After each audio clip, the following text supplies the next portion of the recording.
کرم سے رب کعبہ کے دعائیں رد نہیں ہوتی، نظر کے سامنے قسمت سے میری ملتزم آیا، نظر کے سامنے قسمت سے میری ملتزم آیا، کرم سے رب کعبہ کے دعائیں رد نہیں ہوتی، کرم سے رب کعبہ کے دعائیں رد نہیں ہوتی، نظر کے سامنے قسمت سے میری ملتزم آیا، یہاں کا ذرہ ذرہ مظہر انوار کعبہ ہے، یہاں کا ذرہ ذرہ مظہر انوار کعبہ ہے، یہ مالک کا کرم ہے اس پہ جو اس کے حرم آیا، یہ مالک کا کرم ہے اس پہ جو اس کے حرم آیا، کرم سے ان کے میرے سامنے ان کا حرم آیا، ہماری زندگی کا وقت وقت مغتنم آیا، اگرچہ پرخطا ہے پر کہاں جائے تیرا بندہ، اگرچہ پرخطا ہے پر کہاں جائے تیرا بندہ، اگرچہ پرخطا ہے پر کہاں جائے تیرا بندہ، تیرے در پر تیرا بندہ بامید کرم آیا، تیرے در پر تیرا بندہ بامید کرم آیا، اگرچہ پرخطا ہے پر کہاں جائے تیرا بندہ، اگرچہ پرخطا ہے پر کہاں جائے تیرا بندہ، تیرے در پر تیرا بندہ بامید کرم آیا، تیرے در پر تیرا بندہ بامید کرم آیا، کرم سے رب کعبہ کے دعائیں رد نہیں ہوتی، کرم سے رب کعبہ کے دعائیں رد نہیں ہوتی، نظر کے سامنے قسمت سے میری ملتزم آیا، نظر کے سامنے قسمت سے میری ملتزم آیا، زبان شکر قاصر ہے لغت میں دم نہیں اختر، زبان شکر قاصر ہے لغت میں دم نہیں مظہر، میری امید سے زیادہ نظر ان کا کرم آیا، میری امید سے زیادہ نظر ان کا کرم آیا، کرم سے ان کے میرے سامنے ان کا حرم آیا، ہماری زندگی کا وقت وقت مغتنم آیا،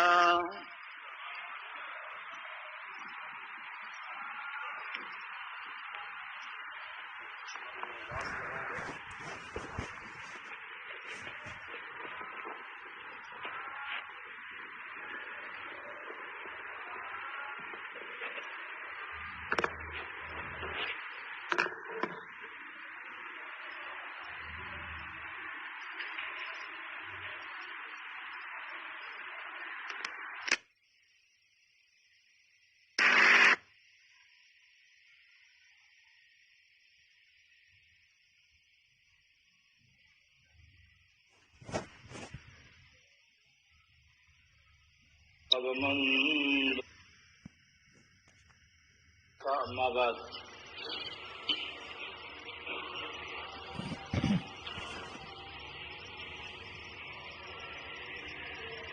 أعوذ بالله من الشيطان الرجيم بسم الله الرحمن الرحيم قد أفلح من زكاها وقد خاب من دساها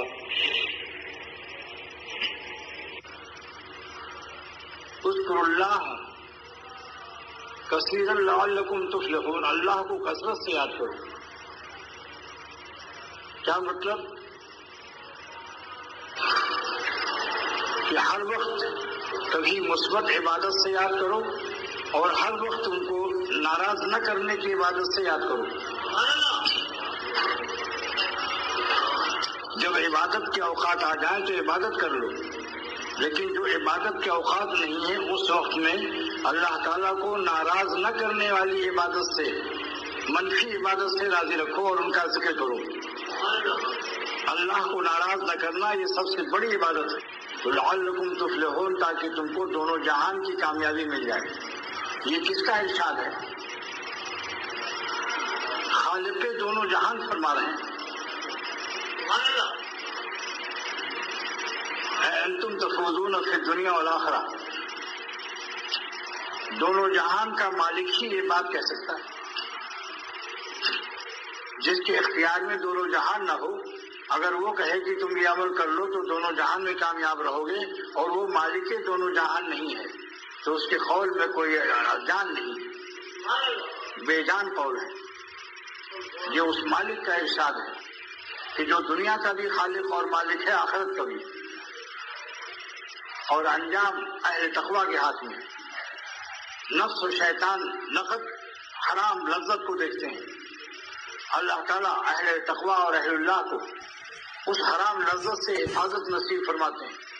جو نقد تو لذت ہے لیکن مستقبل میں اس میں ذلت اور خواری اور رسوائی اور بے عزتی ہے۔ اس لیے انجام اللہ کے سے ڈرنے والوں کے ہاتھ میں ہے۔ والعاقبۃ اب آپ کو یہ معلوم ہونا چاہیے کہ کامیابی تزکیہ نفس پر ہے۔ قد افلح من زکاہا، تو تزکیہ فرض ہوا، اس کے معنی کہ ہمارے نفس کے اندر کچھ گندگیاں موجود ہیں۔ اسی کپڑے کو پاک کرنے کے لیے کہا جاتا ہے جس میں کوئی ناپاکی و گندگی لگی ہو۔ تو تزکیہ کا فرض ہونا دلیل ہے کہ ہمارے اندر کچھ گندگیاں ہیں اور کچھ پختگیاں نہیں ہیں، اسی لیے ہماری زندگی میں افسردگیاں ہیں۔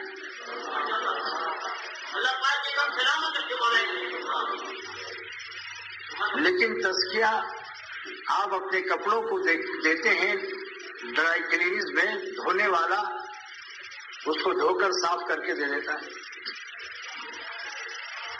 خانقاہوں میں جا کر نفس و روح کی پاکی حاصل ہوتی ہے۔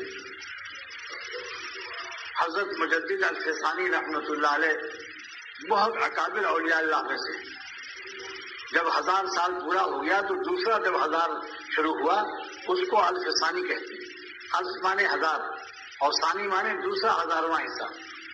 تو حضرت مجدد الفسانی سرہندی رحمۃ اللہ علیہ فرماتے ہیں کہ اگر کسی شخص کے سر پر گناہوں کے اندھیروں کے پہاڑ ہوں، لیکن کسی صاحب نسبت اور درد دل اور اللہ والے کے پاس جا کر دیکھو، تمہارے اندھیروں کے پہاڑ ایسے غائب ہوں گے کہ تم حیران رہ جاؤ گے کہ یہ پہاڑ اور یہ معمولی سا ملا چٹائی پر بیٹھا ہوا اس نے اڑا دیا۔ اس کو ملا معمولی مت سمجھو۔ شیشی کی قیمت سے عطر کی قیمت مت لگاؤ، شیشی کی قیمت سے عطر کی قیمت مت لگاؤ۔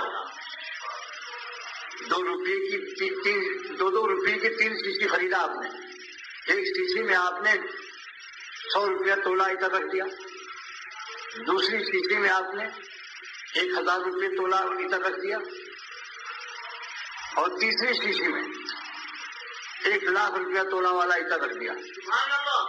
تو شیشیاں تو 2 روپے کی ہیں سب۔ شیشیوں سے عطر کی قیمت مت لگاؤ ورنہ دھوکے میں رہ جاؤ گے۔ اللہ والوں کی شاہی فوج و لشکر سے نہیں ہے۔ اس لیے مولانا رومی رحمۃ اللہ علیہ فرماتے ہیں کہ کسی کی خالی علم کو مت دیکھو. علم آباشت کی بک شاید رہے. علم وہ ہے جو راستہ کھول دے. اور راہ آباشت کی پیش آئد شہے. راستہ وہ ہے جو شاخ تک پہنچا دے, منزل تک پہنچا دے, اللہ سے ملا دے. علم آباشت کی بک شاید رہے. علم وہ علم ہے, علم حقیقت میں وہ علم ہے جو ہمیں راستہ دکھا دے. اور راہ آباشت کی پیش آئد شہے. اور راستہ وہ ہے جو شاہ تک پہنچا دے, اللہ تک پہنچا دے. ورنہ وہ راستہ نہیں ہے, وہ خالی پیٹ بھرنے کا راستہ ہے, تنخواہ لینے کا راستہ ہے. راستہ وہ ہے جو اللہ تک پہنچا دے. راہ آباشت کی پیش آئد شہے. علم آباشت کی بک شاید رہے. یہ میں نے اپنے شیخ اور مرشد شاہ عبد الغنی رحمۃ اللہ علیہ سنا کہ علم وہ ہے جو ہمیں اللہ کا راستہ دکھائے, اور راستہ وہ ہے جو ہمیں اللہ تک پہنچائے. علم وہ ہے جو ہمیں اللہ کا راستہ دکھا دے, اور راستہ وہ ہے جو اللہ تک پہنچا دے.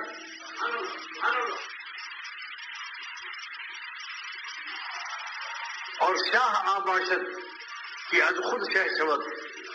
شاہ وہ ہے جو اپنی ذات سے بادشاہ ہو. نیز لشکر نیز دولت شہ شود.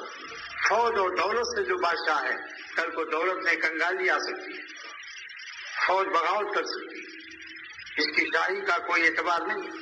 اللہ والے اپنے اندر ذات سے بادشاہ ہوتے ہیں. ان کی دولت قلب میں ہے. اللہ کی محبت اور نسبت مع اللہ کی دولت. ان کی دولت یہ ہے کہ ایک لمحہ اللہ کو ناراض نہیں کرتے. ان کی دولت یہ ہے کہ ہر وقت جان کو رگڑے اور خطرے میں رکھتے ہیں. ہر وقت غم کا دریا اور خون کا دریا بہاتے رہتے ہیں. جلال الدین رومی رحمۃ اللہ علیہ اکابر بزرگان دین فرماتے ہیں کہ اے ترا خارے وفا نہ شکست تک دانی کی چیز. اے ظالم اور اللہ والوں پر اعتراض کرنے والے, تیرے پیر میں تو اللہ کے راستے میں کبھی ایک کانٹا بھی نہیں چبھا. اے ترا خارے وفا نہ شکستہ کہ دانی کی چیز. تیرے پیر میں تو کبھی اللہ کے راستے میں کانٹا بھی نہیں چبھا. تو کیا جانے کہ راستہ کیسے طے ہوتا ہے. تو نہیں جان سکتا ان اللہ والوں کو اور شیروں کو. حال شیرانے کی شمشیر بلا برسر قرن. ان شیروں کا حال تجھے کیا معلوم جو بلاؤں کی تلوار ہر وقت کھاتے رہتے ہیں. تو نے تو ایک کانٹا بھی کبھی نہیں چبھا اللہ کے راستے. اسی لیے ہر وقت چین و امن سے امن و عافیت میں کیوں ہے. کہ گزر کردم از دریائے خون. وہ دریائے خون سے گزرتے ہیں, اپنی بری خواہش کا خون کرتے ہیں. اتنی خواہشات, انسان خواہشات کا سمندر ہے اور ہر وقت خون کرتے ہیں. تو ان کے پاس خون کا سمندر ہے, دریا نہیں ہے, ندی اور تالاب نہیں ہے. جب خواہشات کا سمندر انسان کے اندر ہے اور وہ خون تمنا کرتے رہتے ہیں اور اپنے اللہ کو خوش رکھتے ہیں, تو خون کا سمندر اپنے دل میں رکھتے ہیں.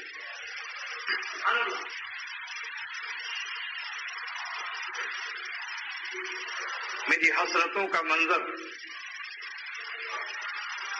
میری عاشقی کا منظر,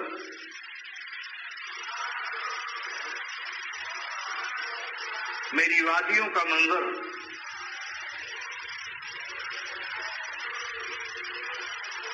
ذرا دیکھنا سنبھل کر.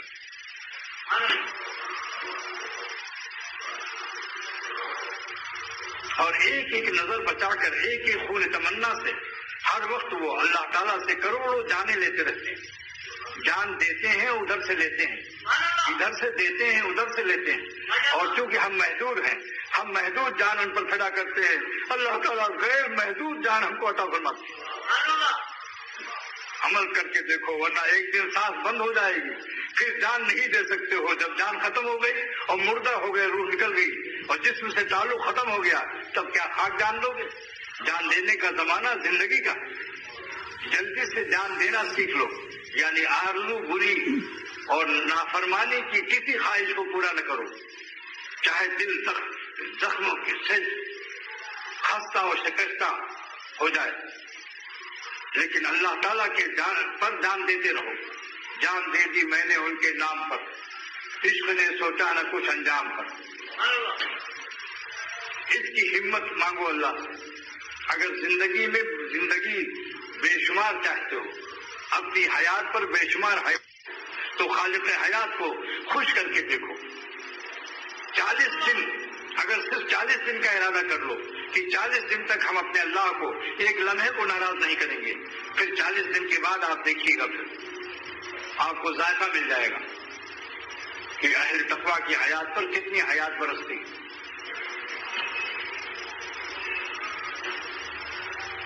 ہر شخص کی نسبت میں اللہ, ہر شخص کے تعلق کو بوقت امتحان دیکھا جاتا ہے. مثلاً 2 آدمی دوست ہیں اور دونوں سے آپ کہتے ہیں میں آپ کو بہت پیار کرتا ہوں, بہت محبت ہے مجھے. دوسرا دوست آتا ہے, اس سے بھی آپ کہتے ہیں زبردست مجھے آپ سے محبت ہے.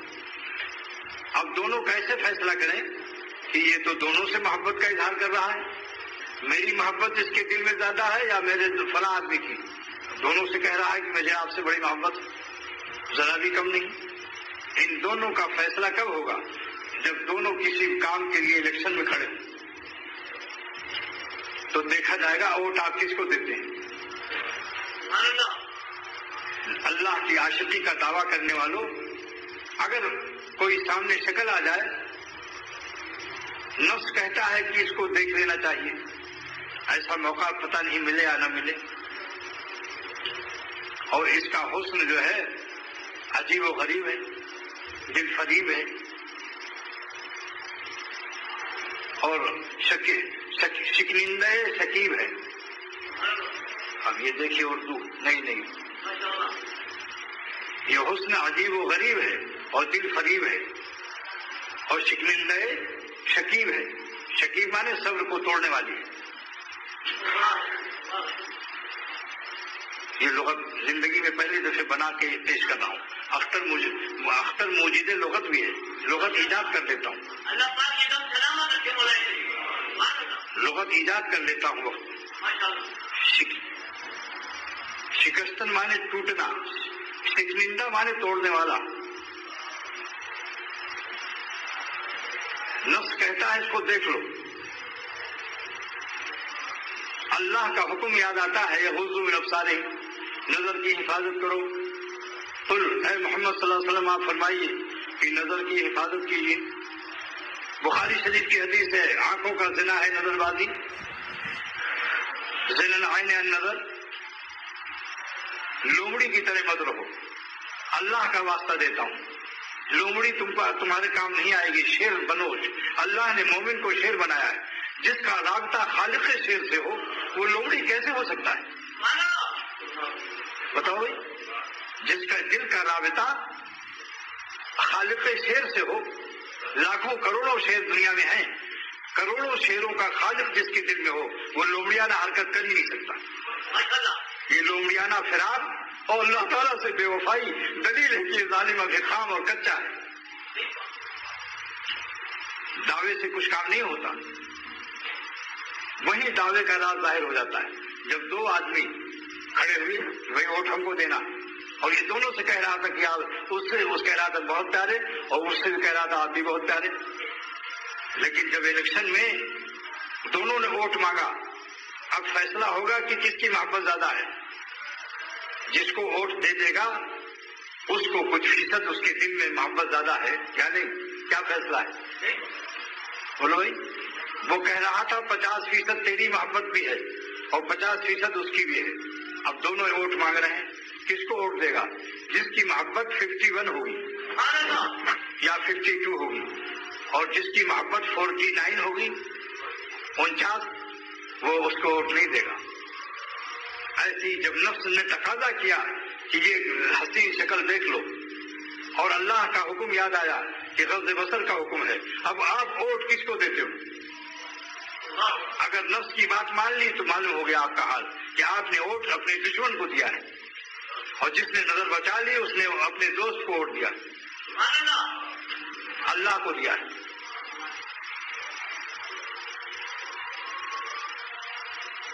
بیوی کہتی ہیں کہ کالا خضاب لگا دو, اللہ فرماتے ہیں کہ کالا خضاب حرام ہے.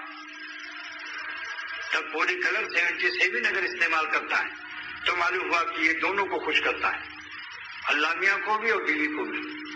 ایسا بھی راستہ ہے، ایسا بھی راستہ ہے کہ اللہ بھی خوش رہے، مخلوق بھی خوش رہے۔ نکلا نا پولی کلر 77، براؤن لگا لو، بالکل بڈھے نہیں معلوم ہو گئے، بالکل مت ڈرو۔ اور خاص کر جو ہارٹ کے پیشنٹ ہیں ان کو تو ہر وقت تیار رہنا چاہیے، وہ تو بہت ہی اہم۔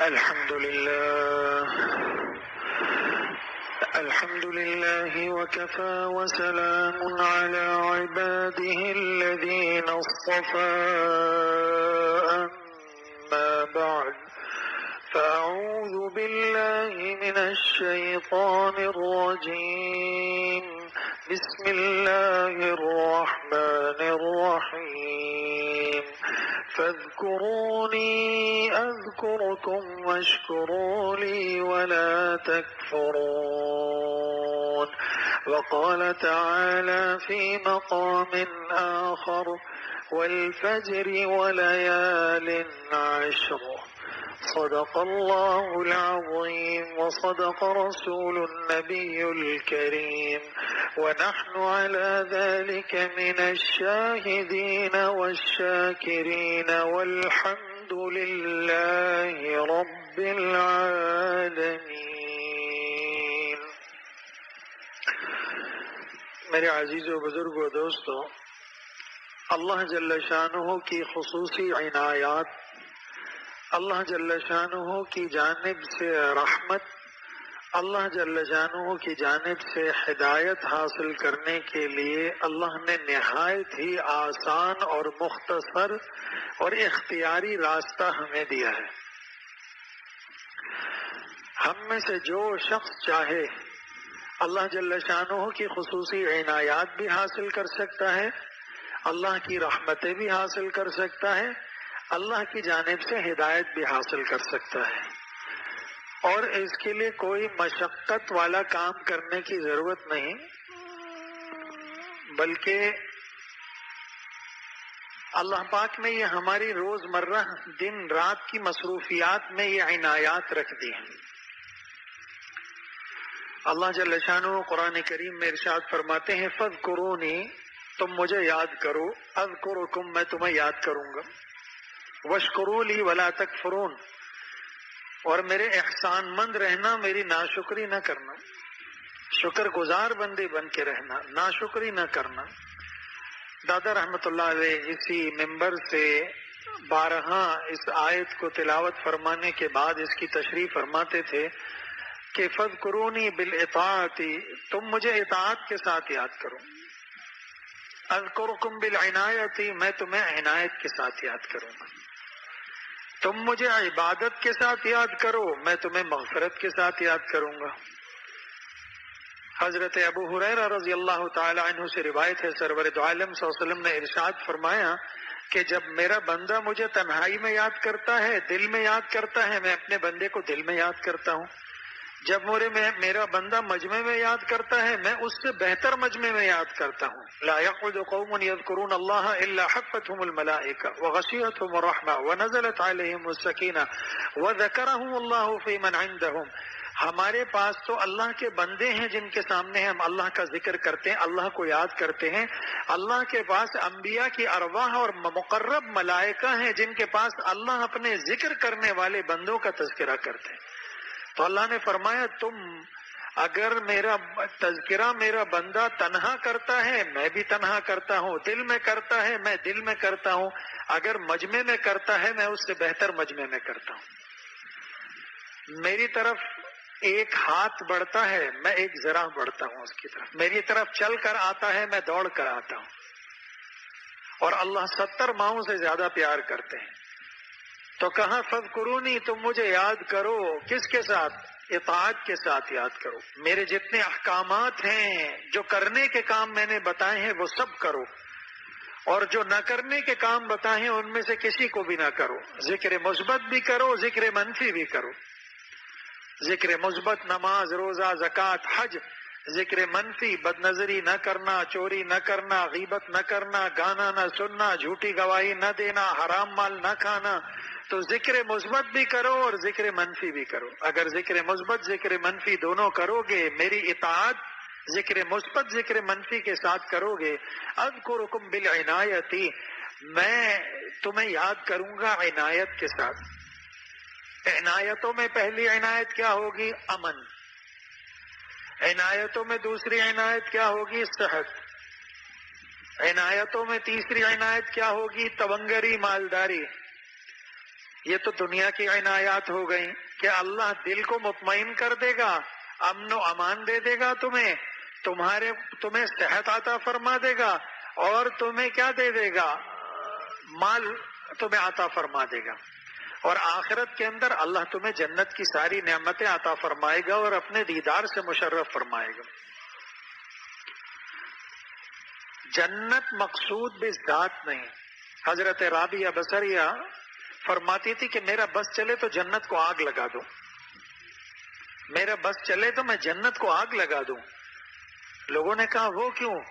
کہا لوگ اللہ کی رضا کو چھوڑ کر جنت کے حصول کے لیے اللہ کی عبادت کرتے ہیں، میں چاہتی ہوں لوگ صرف اللہ کی رضا کے لیے اللہ کی عبادت کریں.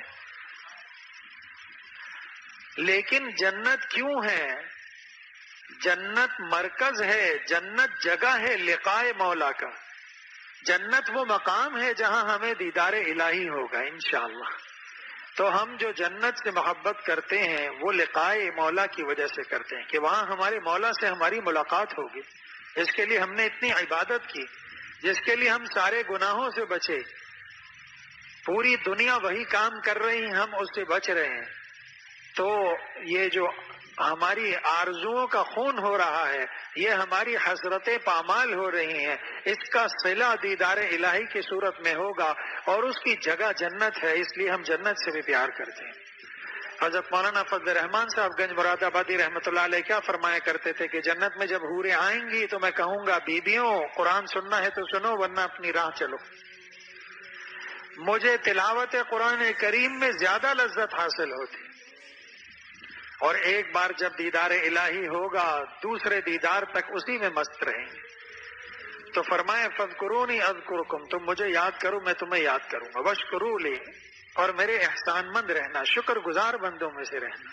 ولا تکفرون، اور میری ناشکری مت کرنا. آج ہماری ترقی معکوس جو ہے وہ صرف اسی وجہ سے ہے. آج ہماری تنزلی کا بنیادی سبب شکر کی کمی ہے. خواتین میں تو سب سے زیادہ شکر کی کمی ہے، اور بندوں میں ویسے ہی وہ قلیل من عبادی الشکور، شکر گزار بندے کم ہیں، ان میں بھی اب کم ہوتے جا رہے ہیں. شکر کی نعمت ہم سے چھنتی جا رہی. صبر کی نعمت بھی گئی، شکر کی نعمت بھی گئی. یہ دو بازو اللہ نے مومن کو ایسے دیے ہیں صبر اور شکر کے کہ اگر منازل قرب الہیہ کے اندر بہت اونچی پرواز کرنا چاہتا ہے تو اپنے ان دونوں بازوؤں کو مضبوط کر لے، پھر جہاں چاہے منازل قرب الہیہ کے اندر اڑتا پھرے.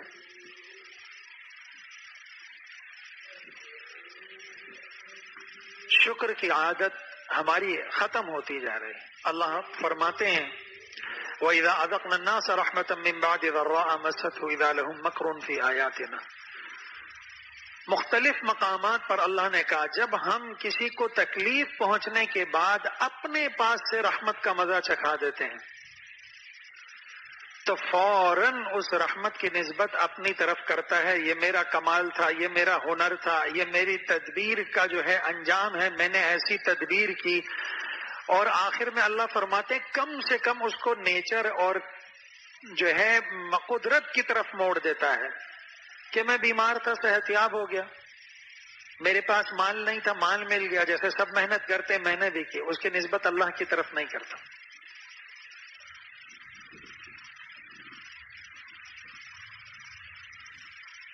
تو ہم سب کو اللہ پاک شکر کرنے والوں میں سے بنائے، صبر کرنے والوں میں سے بنائے۔ ایک بزرگ تھے، دریا کے کنارے ایک کٹیا میں رہتے تھے، ایک جھونپڑی میں رہتے تھے۔ تو کچھ لوگ گئے، پوچھا کہ آپ کا کیا حال ہے؟ فرمایا اللہ کا بڑا شکر ہے، میرا معدہ بالکل ٹھیک کام کرتا ہے اور دل بھی بالکل ٹھیک ہے، گردہ بھی بالکل ٹھیک ہے، جگر بھی ٹھیک ہے، دوسرے اعضاء بھی ٹھیک ہیں۔ صرف 6 چیزوں کا تذکرہ نہیں کیا۔ ظالمانہ طور پر ان کے کسی نے دونوں ہاتھ اور دونوں پاؤں کاٹ دیے تھے اور آنکھیں دونوں نکال دی تھی۔ آپ بتائیے کہ جس کے دونوں ہاتھ نہ ہو اور دونوں پاؤں نہ ہو اور دونوں آنکھیں نہ ہو، اس کی زندگی کیا زندگی ہے؟ تو جو 6 چیزیں زندگی سے کم ہوئی تھی اس کا ذکر نہیں کیا، بقیہ جو نعمتیں اللہ نے عطا فرمائی تھی سب گنوا دیں گے، یہ سب اللہ تعالیٰ کے شکر میں سے۔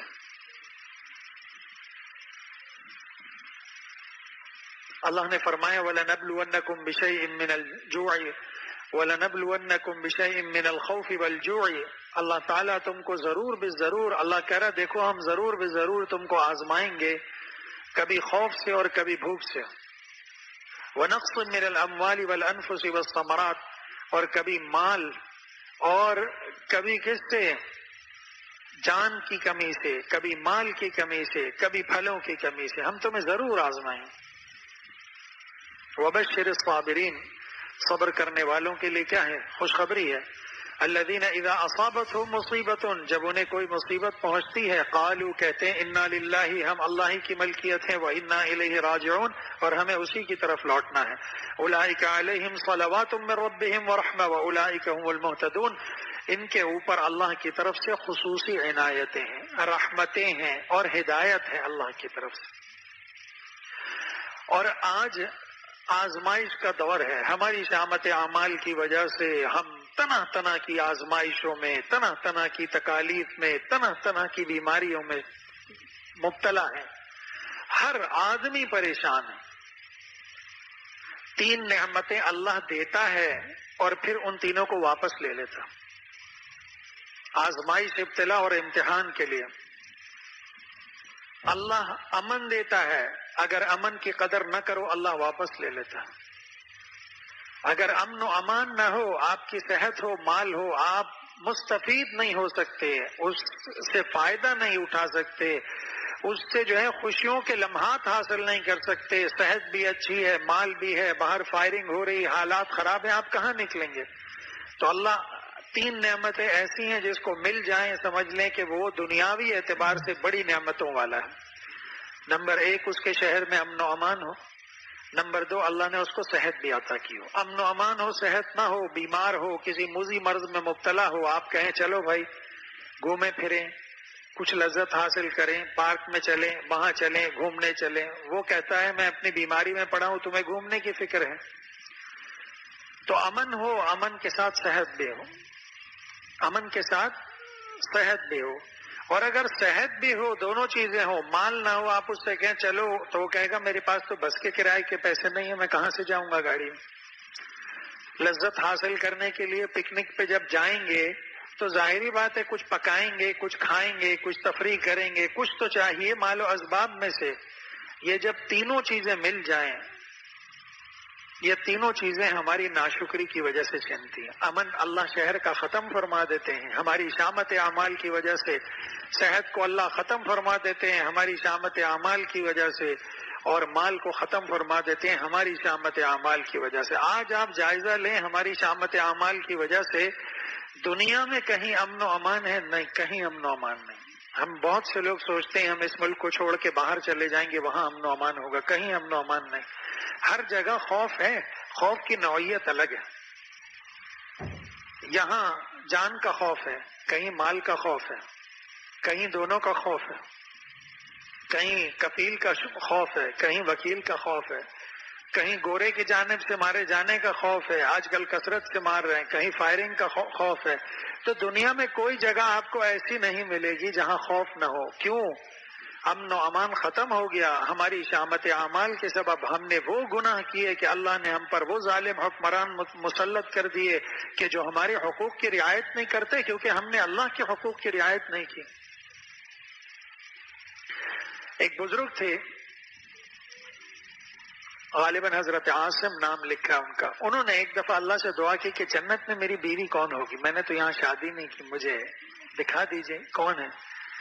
تو کہا اسماء امیس نام کی ایک خاتون ہے، وہ جنت میں تمہاری بیوی ہوگی. کہا وہ ہے کہاں؟ کہا وہ فلاں فلاں جگہ فلاں شہر میں. وہاں پہنچے. کہا اس نام کی کوئی خاتون ہے؟ کہا ہاں ایک مجذوبہ ہے، بکریاں چراتی. ایک مجذوبہ ہے، کیا کرتی ہے؟ بکریاں چراتی ہے. جنگل میں گئے تو دیکھا وہ نماز پڑھ رہی تھی. نماز سے سلام پھیرتے کہ عاصم ملاقات کا وعدہ جنت کا ہے، یہاں کا نہیں ہے، یہاں کیوں آئے ہو؟ انہوں نے کہا نہ میں نے نام بتایا نہ تعارف کرایا، کچھ نہیں. ابھی تم نے پہلے یہ ساری بات بتا دی، پھر نیت مان. اب انہوں نے کہا اچھا گھومتا پھرتا ہوں. دیکھا تو بھیڑ یعنی بھیڑیے اور بکریاں ایک ہی گھاٹ کے اوپر پانی پی رہے ہیں. بھیڑیا جہاں ہوتا ہے وہاں بکری نہیں رہ سکتی، چیر پھاڑ کے کھا جاتا ہے. شیر تو اپنا شکار بھوک کے وقت کرتا ہے نا، بھیڑیا تو بہت حرص ہے، وہ تو پھاڑ پھاڑ کے رکھ لیتا ہے، چاہے خراب ہو، کہتا ہے سڑ جائے لیکن زندہ نہ جائے. شیر کا یہ ہے کہ اپنا ایک پورا شکار لے لیا، اب سارے جانور جاتے رہے ورنہ جانور سارے ختم ہو جائے. دن میں 20 شکار کر کے شیر جمع کرتا رہے. یہ انسان کی فطرت ہے کہ جمع کرتا ہے، یہ جانوروں کی فطرت اس طرح نہیں ہے. کچھ جانوروں کو اللہ نے یہ دیا ہے کہ جیسے چونٹی ہے تو وہ اپنے غلے کو جمع کرتی ہے. اس کو اللہ نے قرآن میں بڑے خوبصورت انداز میں بیان فرمایا کہ وہ اپنے لیے راشن جمع کرتی، اس کا نظام یہ ہے. تو درندوں کا نظام یہ نہیں ہے. تو جب گئے تو دیکھا کہ وہ بھیڑیے اور بکریاں سب ایک ہی گھاٹ پہ پانی پی رہے ہیں. کہنے لگے اچھا اب جاتا ہوں، ایک بات تو بتا دو، یہ بھیڑیے ان کی صفت الگ، یہ بکریاں ان کی صفت الگ، ان کو تو ایک دوسرے کو کھا جانا چاہیے تھا، تو یہ دونوں ایک ساتھ کیسے ایک گھاٹ پہ پانی پی رہے ہیں؟ تو اس نے کہا کہ میں نے اللہ سے اپنے اعمال کے ذریعے صلح کر لی ہے کہ میں کوئی ایک طاعت نہیں چھوڑوں گی، کوئی ایک گناہ نہیں کروں گی. اللہ نے میری رعیت میں جو بکریاں اور بھیڑیے ہیں ان کے درمیان صلح کرا دی ہے، اب یہ کبھی نہیں لڑیں گے. میں نے اللہ سے صلح کر لی، اللہ نے ان کے درمیان صلح کروا دی. تو ہم تو اللہ سے بغاوت پر آمادہ ہیں، ہم تو گناہ کو گناہ سمجھتے نہیں، ہم نے تو بدعات کا بازار گرم کر رکھا ہے. یاد رکھیں اللہ نے ہر چیز کی مقدار متعین کی ہے، کوئی چیز مقدار سے بڑھ جائے اللہ کیا قبول نہیں. آپ کہیں فجر میں 3 رکعت پڑھوں گا، اللہ کیا قبول نہیں. عصر کے بعد اخلاص سے کمرہ بند کر کے خشوع اور خضوع کے ساتھ 2 رکعت نفل پڑھوں گا، آپ کی نفل قبول نہیں. جتنا اللہ نے بتایا ہے بس اتنا ہی ہے، بڑھے تو کیا ہو جائے گا؟ زیادتی ہو جائے گی، اور زیادتی بدعت ہے، اور بدعت گمراہی ہے، اور ہر گمراہی کیا ہے؟ جہنم میں لے جانے والی ہے. اور شیطان بدعات کے ذریعے لوگوں کو زیادہ گمراہ کرنا چاہتا ہے. کیوں؟ گناہ کروایا، چوری کروائی، اس کے دل میں ندامت ہوگی، ایمان ہے تو ندامت ہوگی، کبھی نہ کبھی توبہ کر لے گا. بدکاری کی، زنا کیا، بد نظری کی، غیبت کی، کانوں سے گانا سنا، مسلمان ہے، اللہ کسی نہ کسی وقت کیا کرے گا؟ توفیق توبہ دے گا. اور اگر حقوق نہیں ہیں لوگوں کے، حقوق العباد سے متعلق نہیں ہے تو اللہ معاف کر دے گا. اور اگر حقوق العباد میں سے ہے، اس نے ایصال ثواب کیا، صدق دل سے توبہ کی اور اللہ سے کہا اللہ اگر وہ مل جائے تو حقوق ادا کر دوں گا، اللہ چاہے گا تو اپنے پاس سے بدلہ دے کے معاف فرما دے گا. لیکن بدعت میں جب انسان مبتلا ہوتا ہے تو جب جلوس سے شام کو آتا ہے، 2-3 نمازیں قضا ہو چکی ہوتی ہیں، سرکاری لائٹ چوری کی ہوتی ہے اور 2 رکعت نفل پڑتا ہے، یا اللہ تیرا شکر ہے تو نے مجھے جانے کی توفیق دی. اور خرافات کر کے آتا ہے، خرافات کرنے کے بعد 2 رکعت پڑھ کے اللہ سے مانگتا ہے کہ یا اللہ تیرا لاکھ لاکھ شکر ہے تو نے مجھے یہ کہتا تو مجھے کار ثواب کرنے کی توفیق دی، در حقیقت وہ بدعت ہوتی ہے. اب اس کا حوصلہ بڑھتا جا رہا ہے، یہ توبہ کیا کرے گا؟ یہ تو مزید بدعت میں مبتلا ہوتا جائے. تو اللہ تعالیٰ نے 5 چیزوں سے آزمائش رکھی ہے ہماری. خوف سے آج ہر طرف خوف کا عالم ہے، کیا ہوگا؟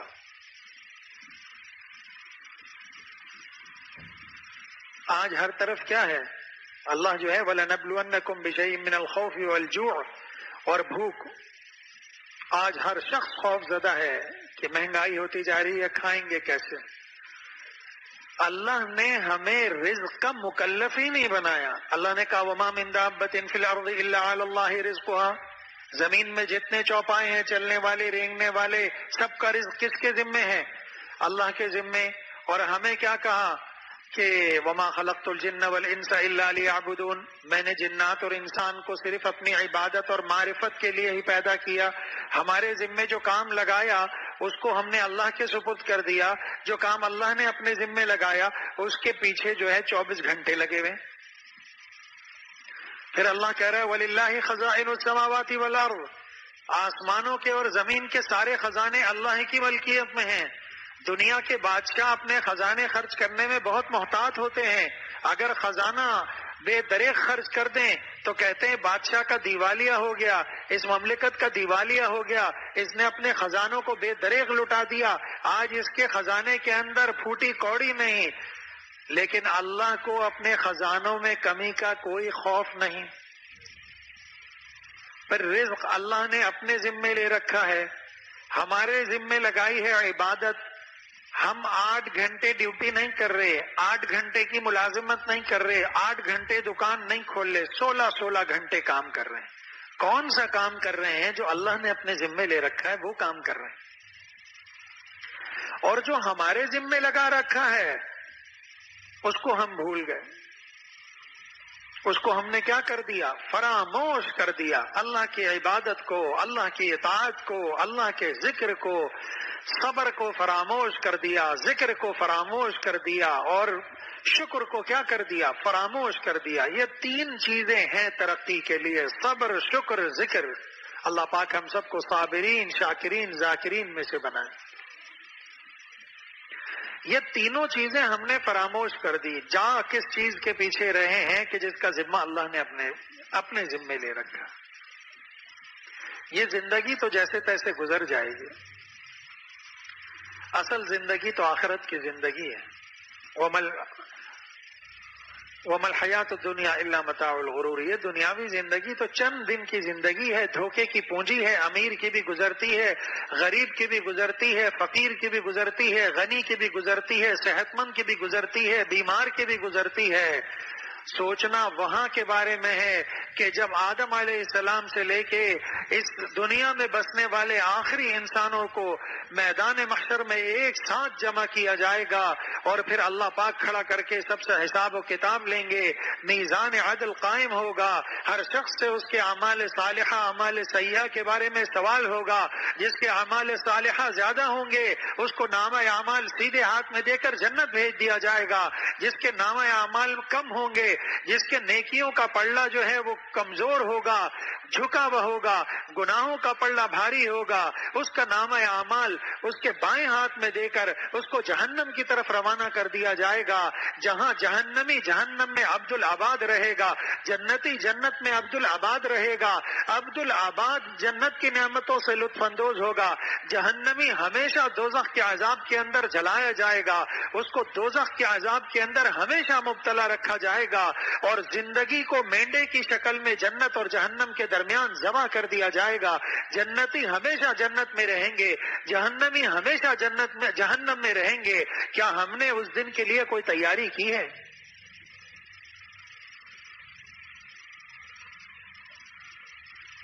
ہماری صبح اپنے رزق کے حصول کے ذرائع کے اندر شروع ہوتی ہے، اور رات جب ہوتی ہے تو رزق کے حصول کے ذرائع کے اندر رات ہو جاتی ہے. صبح سے رات تک ہماری زبان پر ایک ہی شکوہ ہے، ایک ہی آواز ہے، وہ مال مال مال مال. جو اللہ آزمائش بھیج رہا ہے، یہ آزمائش ہماری حیثیت سے بڑھ کر نہیں. اللہ کبھی بھی ایسی آزمائش میں مبتلا نہیں کرتا کہ جو انسان کے اندر جس کو سہنے کی طاقت نہ ہو. ہے بھی ہماری شامت اعمال کی وجہ سے کہ آج مال بھی کم ہو رہا ہے، جوانوں کی اموات بھی ہو رہی ہیں، بکثرت جوانوں کی اموات ہو رہی ہیں. ابھی ہمارے جامعہ میں 20 سال کا طالب علم بخار ہوا، تھوڑی سی طبیعت بگڑی، اور درجہ سابعہ کا طالب علم اگلے سال فارغ ہو جاتا، نہایت جوان ماشاءاللہ خوبصورت مردان کا. اور 2 دن میں بینٹ کے اوپر رہ کر اللہ کو پیارا ہو گئے. کوئی 3 دن پہلے کہہ نہیں سکتا تھا کہ یہ جوان 3 دن کے بعد جو ہے وہ اچانک بغیر کسی حادثے کے ایکسیڈنٹ کے اللہ کو پیارا ہو جائے گا. آج تو ایسے اچانک ویزے آ رہے ہیں, اچانک اموات بڑھ گئی. کیوں بڑھ گئی؟ یہ آزمائش ہے اللہ کی جانب سے. اور آزمائش کو دور کرنے کے 4 ہی طریقے ہیں. اگر آزمائش جن چیزوں سے آئی, جن چیزوں سے اللہ ہمیں آزما رہا ہے, مال سے آزما رہا ہے, اولاد سے آزما رہا ہے, اولاد کی کمی سے, مال کی کمی سے, پھل کی کمی سے, اس پر ہم کیا کریں؟ صبر کریں. پہلی چیز کیا ہے؟ صبر. اور جو نعمتیں باقی ہیں ان کے اوپر شکر کریں. جو نعمتیں, ہزاروں نعمتیں باقی ہیں, سر کے بال سے پاؤں کے ناخن تک اگر اس کارخانے کو دیکھ لیں, نعمتیں ہی نعمتیں ہیں. رگوں کا اس میں نظام ایسا ہے, 21 لاکھ میل ہمارے جسم کے اندر رگیں ہیں. اس کائنات پہ کئی بار لپیٹی جا سکتے ہیں. اتنی باریک باریک رگیں ہیں ہمارے اندر, یہ اللہ نے بنائی. اس پر ہم نے کبھی شکر ادا کیا؟ آج موٹر لگواتے ہیں پانی چڑھانے کی, آج تو ایسے ناقص مٹیریل آ رہا ہے, ہر 2 سال بعد خراب ہو جاتی ہے, کبھی 6 مہینے بعد بھی خراب ہو جاتی ہے. یہ دل اللہ نے بنایا, 60-70 سال تک پمپ کرتا ہے, ہمیں احساس ہوتا ہے. اللہ تو فرماتا ہے تم اگر ایک چاقو بناتے ہو تو پہلے آگ میں لوہے کو تپاتے ہو, پھر اس کو کوٹتے ہو, پھر اس کو کاٹتے ہو, پھر اس کو ایک شکل دیتے ہو, تب جا کے ایک چاقو تیار ہوتا ہے. میں نے تمہیں ماں کے پیٹ میں بنایا تھا, بتاؤ کتنے ہتھوڑے لگائے تھے؟ تمہاری ماں کو پتا لگا تھا کہ تمہارا پیٹ اب بن رہا ہے, تمہاری آنکھیں بن رہی, تمہاری ہڈیاں بن رہی, تمہارے کان بن رہے ہیں, تمہارے اندر قوت گویائی, قوت بینائی, قوت شنوائی رکھی جا رہی ہے. تمہیں علم تھا, تمہاری ماں کو علم تھا کہ تمہاری تخلیق تمہاری ماں کے پیٹ میں کیسے کر رہے ہیں. تم اپنی جو ہے ترکیب دیکھو اور میری تخلیق دیکھو. تو پہلی چیز صبر, اور دوسری چیز شکر, کہ ہم ہر وہ نعمت جس پر اللہ نے جو عطا فرمائی اس پر شکر کریں. یاد رکھیں 3 چیزیں ہیں, عطائے نعمت, بقائے نعمت, ارتقائے نعمت. عطائے نعمت تو بہت لوگوں کو ہوتا ہے, لیکن بقائے نعمت اور ارتقائے نعمت نہیں ہوتی. یہ لبلبہ جو ہمیں دیا اللہ نے, یہ جسمانی اعضاء جو دیے, یہ 60-70 سال اوسط عمر جو ہماری ہے اس کے بعد جا کے خراب ہونے چاہیے. عطائے نعمت تو ہو گئی, پیدا ہوئے تو سارے اعضاء جو ہے وہ صحیح الاعضاء اللہ نے پیدا کیا, اور ہر عضو طبعی طور پر کام کر رہا ہے, کوئی عضو غیر طبعی نہیں. لیکن ہمارے گناہوں کی وجہ سے, ہمارے شامت اعمال کی وجہ سے, ہماری ناشکری کی وجہ سے, ہماری بے صبری کی وجہ سے, ہمارے ذکر کرنے کی وجہ سے, ذکر نہ کرنے کی وجہ سے, ہماری اللہ سے رجوع نہ کرنے کی وجہ سے, توبہ اور استغفار نہ کرنے کی وجہ سے, اللہ پاک جو بقائے اللہ تعالیٰ نے عطائے نعمت جو دی ہوتی ہے اس کو بقا نہیں ہوتا, لبلبہ کام چھوڑ دیتا ہے تو کہتے ہیں شوگر ہو گئی, گردہ کام چھوڑ دیتا ہے تو کہتے ہیں ڈائلیسس پہ چلے گئے, بینائی کام چھوڑ دیتی ہے تو کہتے ہیں چشمہ لگ گیا, زبان کام چھوڑ دیتی ہے تو کہتے ہیں گونگے ہو گئے, اعضاء کام چھوڑ دیتے ہیں تو کہتے ہیں فالج ہو گیا, دماغ کام چھوڑ دیتا ہے تو کہتے ہیں پاگل ہو گئے. عام طور پر یہ ہمارے گناہوں کی اور شامت اعمال کی وجہ سے یہ معاملات ہوتے ہیں. اور جو اللہ والے ہوتے ہیں انہوں نے کوئی دعا ایسی مانگی ہوتی ہے, کوئی ایسا درجہ مانگا ہوتا ہے جو ان کو نہیں مل پاتا ان کے اعمال کے سبب. تو اللہ پاک ان کو ایسی آزمائش میں مبتلا کرتے ہیں جو ان کے لیے ترقی درجات کا اور اس منزل کے حصول کا سبب بن جاتی ہے.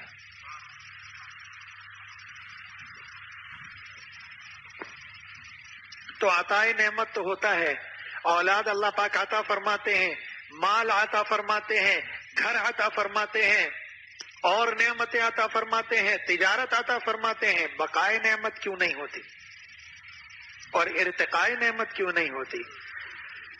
شاکرین کو اللہ پاک بقائے نعمت بھی عطا فرماتے ہیں, ارتقائے نعمت بھی عطا فرماتے ہیں. نعمت باقی بھی رہتی ہے اور نعمت بڑھتی بھی ہے, نعمت میں ترقی بھی ہوتی ہے. لئن شکرتم لأزیدنکم ولئن کفرتم ان عذابی لشدید. تو ہماری ناشکری کے سبب ہم سے نعمتیں چھنتی جا رہی.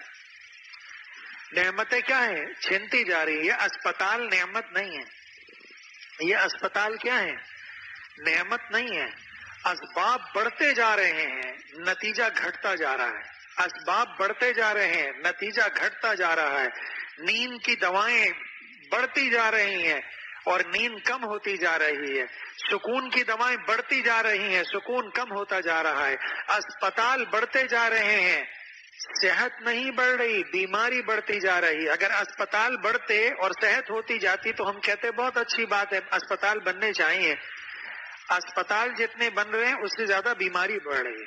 اسباب بڑھ رہے ہیں اور نعمتیں کم ہوتی جا رہی. کیوں؟ مسبب الاسباب کی طرف نظر نہیں. ہم اپنی نعمتوں کا شکر ادا نہیں کرتے، اس لیے نعمتوں میں ترقی نہیں ہو رہی. برکت اٹھ چکی ہے، برکت اٹھنے کی وجہ ہماری شامت اعمال. اللہ کو ہم نے ناراض کر رکھا ہے، اللہ سے صلح کرنے کے لیے تیار نہیں، اللہ سے توبہ استغفار کرنے کے لیے تیار نہیں، شکر کرنے کے لیے تیار نہیں، صبر کرنے کے لیے تیار نہیں، ذکر کرنے کے لیے تیار نہیں. ہر آدمی دوسرے کی طرف اشارہ کرتا ہے. کرپشن بہت ہے، تم مت لو. ہر سرکاری افسر میں وہ کہتا ہے تم مت لو. کوئی یہ نہیں کہتا کہ میں آج سے میں نہیں لوں گا. کوئی یہ نہیں کہتا آج سے میں اپنے اللہ کو ناراض نہیں کروں گا. وہ کہتے ہیں لوگوں نے اتنے گناہ کیے ہیں کہ اللہ جو ہے سب سے ناراض ہو گیا ہے. دنیا میں کہیں بھی کوئی مصیبت اور تکلیف آتی تو ہمارے مشائخ، ہمارے اکابرین کا معمول یہ تھا کہ وہ کہتے ہیں یا اللہ یہ میرے گناہ کی وجہ سے فلسطین میں ظلم ہو رہا ہے، یا اللہ یہ میرے گناہوں کی وجہ سے ہندوستان میں مصائب آ رہے ہیں، یا اللہ یہ میرے گناہ کی وجہ سے میرے مسلمان بھائی برما میں جلائے جا رہے ہیں، یا اللہ یہ میرے گناہ کی وجہ سے فلاں فلاں ملکوں میں آپ کی جو ہے رحمت ان سے چھن گئی ہے. اور استغفار کرتے تھے. جب کرتے تھے اللہ کی رحمت متوجہ ہوتی تھی. آج ہم ہر ایک دوسرے کی طرف متوجہ کرنے کی کوشش کرتا. تو تیسری چیز، پہلی چیز شکر، دوسری چیز صبر اور تیسری چیز ذکر. ذکر کو ہم نے چھوڑ دیا، اللہ کی یاد کو چھوڑ دیا ہے. معراج کے موقع پر جب سرور دو عالم صلی اللہ علیہ وسلم تشریف لے گئے، حضرت ابراہیم علیہ السلام سے ملاقات ہوئی. آپ نے فرمایا جنت کی مٹی بڑی زرخیز ہے، جنت کا پانی بڑا میٹھا ہے، بہت طاقتور ہے، لیکن جنت پلاٹ ہے، جنت باغ نہیں ہے. باغ اس کے درخت سبحان اللہ، الحمدللہ، لا الہ الا اللہ، اللہ اکبر ہیں. یہ دنیا میں کرو اور اپنے باغات جنت کے اندر لگاتے رہو. تو ہر وقت جو ہے ہماری زبان پر شکر کے کلمات ہونے چاہیے. اور جو مصائب آزمائش ہماری شامت اعمال کے سبب اللہ نے عطا فرمائی اس پر صبر ہونا چاہیے اور صبر جمیل ہونا چاہیے. کوئی شکوہ، کوئی جو ہے ہماری زبان پر کوئی شکوہ نہیں ہونا چاہیے، کوئی شکایت نہیں ہونی چاہیے اللہ سے. اللہ سے کہ میں تو اس سے زیادہ سزا کا مستحق تھا، آپ نے کم دی، لیکن آپ ارحم الراحمین ہیں، آپ مولائے رحمت للعالمین ہیں. آپ مجھے نبی کریم صلی اللہ علیہ وسلم کے صدقے میں معاف کر دیں، میرے تمام مسلمان بھائیوں کو معاف کر دیں، اپنی رحمت کی ہوائیں چلا دیں، امن کی ہوائیں چلا دیں، صحت کی ہوائیں چلا دیں، غنا کی ہوائیں چلا دیں. اور یہ جو باد مخالف چل رہی ہے اللہ اس کو جو ہے بند فرما دیں. اللہ سے دعا کریں. تو نمبر 1 صبر، نمبر 2 شکر، نمبر 3 ذکر، اور نمبر 4 دعا کا اہتمام. نمبر 4 دعا کا اہتمام. ان الدعاء ينفع مما نزل ومما لم ينزل وعليكم عباد الله بالدعاء او كما قال عليه الصلاة والسلام. سرور دو عالم صلی اللہ علیہ وسلم نے ارشاد فرمایا کہ دعا فائدہ دیتی ہے ان بلاؤں کو بھی جو نازل ہو چکی ہیں، ان کو بھی رفع کر دیتی ہے، اور جو بلائیں معلق ہیں ان کو جو ہے وہیں سے ٹال دیتی ہیں. جو نازل ہو چکی ہیں ان کو واپس اٹھا لیتی ہے، اور جو مقدر میں آ چکی ہیں بلائیں اللہ پاک ان کو رفع فرما دیتے ہیں وہیں سے. بہت سی بلائیں آفات آئیں، اللہ کے بندوں نے دعا کی، اللہ نے وہ بلائیں اٹھا لی. لیکن پھر شامت اعمال، پھر گناہوں کی کثرت. یاد رکھیں ہر گناہ کی ایک سزا دنیا میں. جب ناپ تول میں کمی کی جائے تو کیا آتا ہے؟ قحط آتا ہے. ویل للمطففین الذین اذا اکتالوا علی الناس یستوفون واذا کالوهم او وزنهم یخسرون الا یظن اولئک انهم مبعوثون. یہ جو ناپ تول کی کمی کرتے ہیں یہ وہی لوگ کرتے ہیں جن کو قیامت کے دن حشر کے میدان میں اللہ کو حساب دینے کی امید نہیں، ان کو یقین نہیں کہ ہمیں کھڑے ہو کر حساب دینا ہے۔ آج آپ دیکھ لیں کہ جس کا داؤ جہاں تک چل رہا ہے وہ چلا رہا ہے، جس کو موقع نہ ملے وہ شریف ہے، جس کا داؤ جہاں تک چلتا ہے وہ چلاتا ہے۔ پھل والا ٹھیلا لے کے نکلتا ہے صبح، یہ اس کا حشر کے اندر اس کو انبیاء، شہداء اور صدیقین کے ساتھ اٹھایا جاتا ہے۔ التاجر الصدوق الامین مع النبیین والصدیقین والشہداء والصالحین، یہ تو اس رتبے میں اٹھایا جاتا، لیکن یہ بھی چھوٹی چھوٹی چوری میں لگا ہوا ہے۔ یا تو باٹ کو جو ہے ایسا بیچ میں سوراخ کرتا ہے کہ 150 گرام کی ڈنڈی لگ جائے، یا آنکھوں سے دھوکا کرتا ہے، اس کو کسی طرف متوجہ کرتا ہے، اگر 12 سیب آئے اس کے حصے میں تو 12 میں سے 2 نکال کر بھیج دیتا ہے، بڑا خوش ہوتا ہے کہ میں نے انتہائی مہارت کے ساتھ اس کو بیوقوف بنا دیا۔ اس کو بیوقوف نہیں بنایا، تم نے اپنے آپ کو بیوقوف بنایا، قیامت کے دن تم اس کو یاد کرو گے۔ دیکھیں قیامت کے دن کیا ہوگا۔ یہ جو ہم حقوق ایک دوسرے کے لیتے ہیں یہ بڑا خطرناک معاملہ ہے۔ قیامت کے دن جس نے چوری کی ہے، اب یہ 2 سیب لے لیے، مثال دے رہا ہوں، ایک پھل والے نے 2 سیب چوری کر کے لے لیے، کسی سے چھپا کر ڈال لیے، تو قیامت کے دن یہ دعویٰ کرے گا یا اللہ اس نے میرے ساتھ زیادتی کی تھی، میرے 2 سیب جو ہے اس نے چھپا لیے تھے، تو اس سے کہیں اپنی نیکیاں مجھے دے دے۔ وہ کہے گا جی میرے پاس تو پہلے ہی نیکیاں نہیں ہیں، تو وہ کہے گا اچھا پھر بدلے میں یہ میرے کچھ گناہ لے لے۔ اللہ کہے گا لاؤ بھائی تم اپنے گناہ اس کے اوپر لاد دو، تم اپنے گناہ کیا کر دو، اس کے اوپر لاد دو۔ بتائیے جن کے پاس نیکیاں ہیں وہ نیکیاں گوا رہے ہیں، نماز پڑھ رہے ہیں، روزہ رکھ رہے ہیں، حج کر رہے ہیں، زکوٰۃ دے رہے ہیں، اعمال صالحہ کر رہے ہیں، صدقہ اور خیرات کر رہے ہیں، اور لوگوں کے حقوق اپنے اوپر لیتے جا رہے ہیں، لوگوں کے حقوق لیتے جا رہے ہیں۔ قیامت کے دن یہ ساری نیکیاں وہ لوگ لے جائیں گے اور ان کے سارے گناہ ان کے اوپر ہوں گے، خصوصاً غیبت میں۔ ہم من حیثیت القوم موذی ہو گئے ہیں، اذیت دینے والے ہو گئے۔ روڈ کے بیچ میں گاڑی کھڑی کر دیتے ہیں، نماز پڑھنے آتے ہیں روڈ کے بیچ میں، بازار جاتے ہیں روڈ کے بیچ میں گاڑی کھڑی کر دیتے ہیں۔ یہ کیا ہے؟ اذیت پسندی ہے، ذہنی ٹارچر کرنا ہے ایک دوسرے کو۔ ان سب کا مواخذہ ہوگا۔ جس کو تکلیف ہوئی قیامت کے دن وہ آپ سے اپنی تکلیف کو رفع کرنے کی درخواست کرے گا، لاؤ میری تکلیف کا مجھے دو، اس کا بدلہ۔ کیسے دیں گے؟ کتنے اعمال کیے، کتنی مشقت سے کیے، پھر وہ سارے دوسرے کو دے دیے۔ امام ابو حنیفہ رحمۃ اللہ علیہ کی کوئی غیبت کرتا تھا تو اس کو ہدیہ بھیجتے تھے، کہتے تھے اچھا ہے تم میری جگہ خدمت کر رہے ہو کام، میں تو اتنی عبادت نہیں کر سکتا، تم میری جگہ نیکیاں کر رہے ہو، قیامت کے دن یہ ساری مجھے مل جائیں گی۔ ناراض نہیں ہوتے تھے۔ تو آج کے زمانے میں اگر اللہ کی خصوصی عنایت، رحمت اور ہدایت حاصل کرنی ہو تو ہم سب جو آزمائش آئی اس پر صبر کریں، جو نعمتیں اللہ نے دی اس پر شکر کریں، اور پابندی کے ساتھ اللہ کا ذکر کریں، اور دعا، استغفار اور توبہ کو اپنا معمول بنائیں۔ یہ دعا، استغفار اور توبہ اس کے بہت فوائد ہیں۔ استغفروا ربکم انہ کان غفارا یرسل السماء علیکم مدرارا ویمددکم باموال وبنین ویجعل لکم انہارا۔ آج دیکھیے انہی چیزوں کی تو کمی ہے۔ لوگ حکیموں کے پاس جا رہے ہیں، اولاد نہیں، لوگ ڈاکٹروں کے پاس جا رہے ہیں، اولاد نہیں۔ اولاد چاہیے تو استغفار کرو، اللہ اولاد بھی دے گا، اللہ مال دے کے بھی مدد کرے گا، اللہ نہروں کو بھی جاری کرے گا، اللہ نہروں کے ذریعے سے جن چیزوں کو اگاتا ہے ان کو بھی اگائے گا۔ اللہ نے ہر چیز کائنات کی جو بنائی ہے یہ مٹی اور پانی کا مرکب ہے، انسان بھی مٹی اور پانی کا مرکب ہے، ہماری ساری غذا بھی مٹی اور پانی کا مرکب ہے، ہمارا لباس یہ کپاس بھی مٹی اور پانی کا مرکب ہے، ہماری سواری بھی مٹی اور پانی کا مرکب ہے، لوہا بھی زمین سے نکلتا ہے، یہ پلاسٹک بھی زمین سے نکلتی ہے، یہ چمڑا بھی جو زمین سے کھانے والی گائیں جب موٹی تازی ہوتی ہے وہ نکال کر اس کی گدیاں بنائی جاتی ہیں۔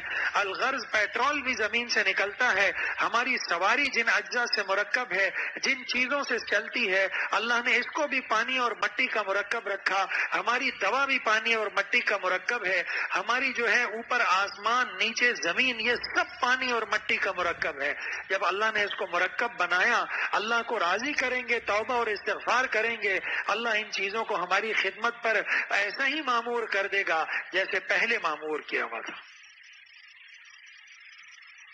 لیکن اللہ راضی نہیں ہوگا تو کوئی کام نہیں ہو سکے گا۔ تو اللہ پاک ہم سب کو صبر کی، شکر کی، ذکر کی، دعا کی، استغفار و توبہ کی توفیق عطا فرمائے۔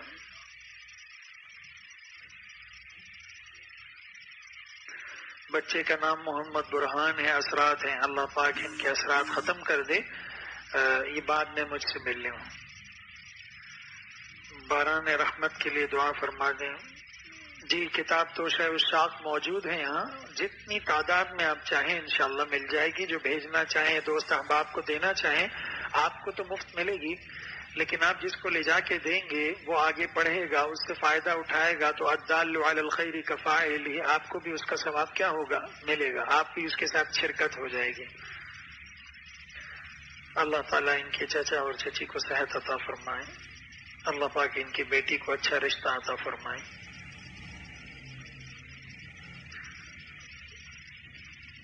ان کی بیٹی کے سسرال میں بہت ظلم ہوا ہے، اللہ تعالیٰ ان کو ظالموں کو ہدایت عطا فرمائے۔ دو جملوں میں بات یاد رکھیں، اللہ تعالیٰ نے جو فرمایا ہے یا ایھا الذین آمنوا اتقوا اللہ وقولوا قولا سدیدا، ہمارا جو نکاح کا خطبہ ہے اس میں یہی پڑھا جاتا ہے۔ ہمارے ہاں قول سدید ختم ہو چکا ہے، ساری بنیاد جھوٹ پر ہوتی ہے۔ آج ہر آدمی اپنے حقوق کی بات کرتا ہے، یہ الٹ معاملہ ہے۔ اگر صلح چاہتے ہیں، امن چاہتا ہے، تو ہم میں سے آج ہر آدمی عہد کرے کہ آج سے میں اپنے فرائض پورے کروں گا، دوسرے کے حقوق ادا کروں گا، بس سارے جھگڑے ختم۔ دو جملوں میں سارے جھگڑے ختم۔ میں اپنے تمام فرائض ادا کروں گا، میں اپنے سارے فرائض پورا کروں گا۔ بیوی کا جو میرے اوپر اللہ نے فرض رکھا ہے، بچوں کا رکھا ہے، پڑوسیوں کا رکھا ہے، غریبوں کا رکھا ہے، محتاجوں کا رکھا ہے، فقیروں کا رکھا ہے، مسکینوں کا رکھا ہے، سارے فرائض پورا کروں گا اور سب کے حقوق ادا کروں گا۔ بیوی کا حقوق ادا کروں گا، بچوں کا ادا کروں گا۔ ہم کہتے ہیں ہمارا حق دو، دوسرے کے حق کی بات نہیں کرتے، یہاں سے ظلم شروع ہوتا ہے۔ وہ عورت سے مطالبہ کرتے ہیں، جب بیٹی آتی، کسی کی بیٹی بیاہ کر آپ کے گھر آتی ہے، کبھی بھی ہمارے گھر کی عورتیں اس کے ساتھ وہ معاملہ نہیں کرتی جو اپنی بیٹی کے ساتھ کرتی ہیں۔ تم اپنی بیٹی کے ساتھ کیا چاہتی ہو؟ سسرال میں اس کے ساتھ کیا معاملہ ہو تو وہی دوسری کی بیٹی کے ساتھ کرو، اللہ تمہاری بیٹی کے ساتھ وہاں اچھا کروائے گا۔ اب اس سے مطالبہ کرتے ہیں ہمارے حقوق ادا کرو، اور اس بچی کے حقوق ادا کرنے کے لیے کوئی تیار نہیں ہوتا۔ اسے کہتے ہیں اپنے فرائض ادا کرو، اپنے فرض پورا کرنے کے لیے کوئی تیار نہیں ہوتا۔ ہر طرف سے ظلم و زیادتی، یا لڑکی ظلم کر رہی ہے یا لڑکا ظلم کر رہا ہے۔ اللہ پاک ہم سب کو اعتدال کے ساتھ ایک دوسرے کے حقوق ادا کرنے کی اور اپنے فرائض پورا کرنے کی توفیق عطا فرمائے۔ الحمدللہ رب العالمین والعاقبۃ للمتقین والصلاة والسلام علی سید المرسلین نبینا محمد وعلی آلہ وصحبہ اجمعین۔ ربنا آتنا في الدنيا حسنة وفي الآخرة حسنة وقنا عذاب النار وأدخلنا الجنة مع الأبرار يا عزيز يا غفار. ربنا ظلمنا أنفسنا وإن لم تغفر لنا وترحمنا لنكونن من الخاسرين. ربنا هب لنا من أزواجنا وذرياتنا قرة أعين واجعلنا للمتقين إماما. رب اجعلني مقيم الصلاة ومن ذريتي ربنا وتقبل دعاء. ربنا اغفر لي ولوالدي وللمؤمنين يوم يقوم الحساب. رب ارحمهما كما ربياني صغيرا. یا اللہ ہمارے تمام صغیرہ کبیرہ ظاہری باطنی گناہوں کو معاف فرما دیجئے. یا اللہ ہم سب سے آپ راضی ہو جائیے. یا اللہ ہم سب کو اپنی رضا کے اعمال نصیب فرما دیجئے، اپنے غضب کے اعمال سے ہم سب کو بچا لیجئے. یا اللہ ہم سب کو صابرین، شاکرین، ذاکرین میں سے بنا دیجئے. یا اللہ ہم اپنی تمام حاجات و ضروریات کو آپ کی خدمت میں پیش کریں. یا اللہ ہم سب کو استغفار و توبہ کی توفیق عطا فرما دیجئے. یا اللہ توبۃ النصوح عطا فرما دیجئے. یا اللہ ہم سب کو استغفار و توبہ کی توفیق نصیب فرما دیجئے. یا اللہ ہم سب کو جذب فرما کر اپنا مقبول، اپنا محبوب بنا لیجئے. یا اللہ جو خواتین آئی ہیں ان سب کو رابعہ بصریہ بنا دیجئے. جتنے لوگ آئے ہیں سب کو حسن بصری بنا دیجئے. یا اللہ ہم میں سے کسی ایک کو بھی محروم نہ فرمائیے. ہم سب کو اولیاء صدیقین کی خط منتہا تک پہنچا دیجیے. حیات اولیاء، حیات اصفیاء، حیات اتقیہ نصیب فرما دیجئے۔ یا اللہ جب ہم آپ کے پاس آئیں تو تمام گناہوں سے پاک و صاف ہوں، آپ کی مرضی کے مطابق، آپ کے رضا کے مطابق ہمارا ظاہر بھی ہو، آپ کی رضا کے مطابق ہمارا باطن بھی ہو۔ یا ایتھا النفس المطمئنہ ارجعی الی ربک راضیۃ مرضیہ فادخلی فی عبادی وادخلی جنتی کا مصداق بنا کر ہم سب کو جو ہے اپنے پاس بلائیے۔ یا اللہ ہم سب کو اپنی ذات پاک عطا فرما دیجئے۔ تجھ سے کوئی کچھ مانگتا ہے، الہی میں تجھ سے طلبگار تیرا، جو تو میرا تو سب میرا، فلک میرا زمین میری، جو ایک تو نہیں میرا تو کوئی شے نہیں میری۔ یا اللہ ہم سب کو اپنی ذات پاک عطا فرما دیجئے۔ یا اللہ ہم سب کو گناہوں سے بچنے کی توفیق عطا فرما دیجئے، اعمال سیئہ سے بچنے کی ہمت اور توفیق عطا فرما دیجئے، اعمال صالحہ کو کرنے کی توفیق عطا فرما دیجئے۔ ہم سب کو جذب فرما کر اپنا مقبول، اپنا محبوب بنا لیجئے، ہم میں سے کسی ایک کو بھی محروم نہ فرمائیے۔ یا اللہ ہماری ان دعاؤں کو ہماری اولاد کے حق میں بھی قبول فرما لیجئے، ہمارے اعز اقارب کے حق میں بھی قبول فرما لیجئے، ہمارے دوست احباب کے حق میں بھی قبول فرما لیجئے۔ یا اللہ پوری امت مسلمہ کے حق میں قبول فرما لیجئے۔ یا اللہ پوری امت سے راضی ہو جائیے، پوری امت کو اپنی رضا کے اعمال نصیب فرما دیجئے، پوری امت کو اپنے غضب کے اعمال سے بچا لیجئے۔ یا اللہ رحمت کی ہوائیں چلا دیجئے، یا اللہ غضب کی ہواؤں کو بند کر دیجئے، یا اللہ رحمت کی ہواؤں کو چلا دیجئے۔ یا اللہ آپ ہم سے ناراض ہیں جس کی وجہ سے یہ ساری بیماریاں، خوف اور بدامنی پھیلی ہوئی ہے، یا اللہ آپ ہم سب سے راضی ہو جائیے، یا اللہ آپ ہم سب سے راضی ہو جائیے۔ اللہم انا نسألک من خیر ما سألک منہ نبیک محمد صلی اللہ علیہ وسلم ونعوذ بک من شر ما استعاذ منہ نبیک محمد صلی اللہ علیہ وسلم وانت المستعان وعلیک البلاغ ولا حول ولا قوة الا باللہ العلی العظیم وصلی اللہ تعالی علی خیر خلقہ محمد وعلی آلہ واصحابہ اجمعین برحمتک یا ارحم الراحمین۔